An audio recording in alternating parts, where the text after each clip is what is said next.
All right, check, test. Can you hear me? Good? Okay. Reset.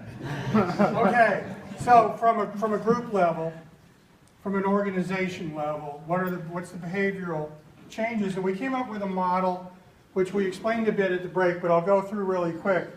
The context with which you hear things and how you interpret them determines one of two ways the company will go with regard to change, particularly agile change in this case.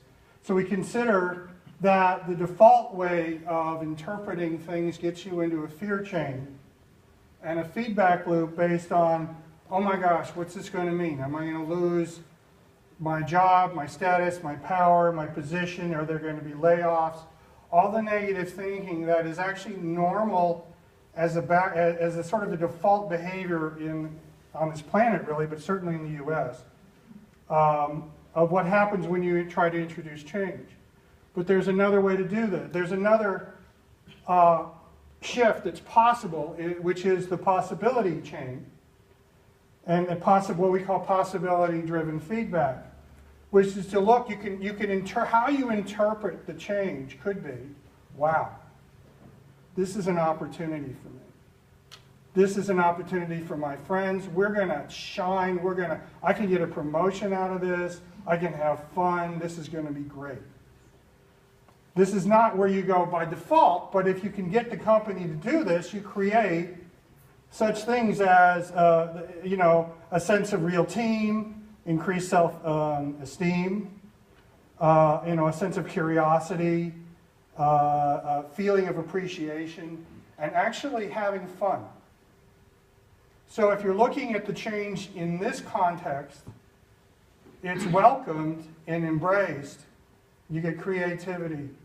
If you look at the change in this context, it's resisted.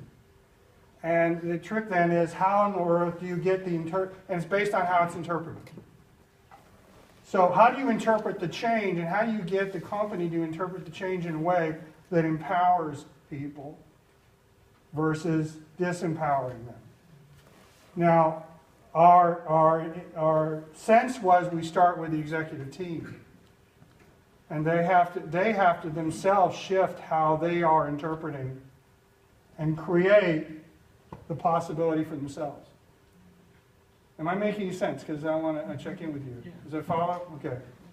So that's kind of it. It's just, did I leave anything out, guys? Context. Well, the context is in the background, and we did some work on context with regard to what's in the background, but didn't complete the model to integrate how that works yet. That's work to be done. Now.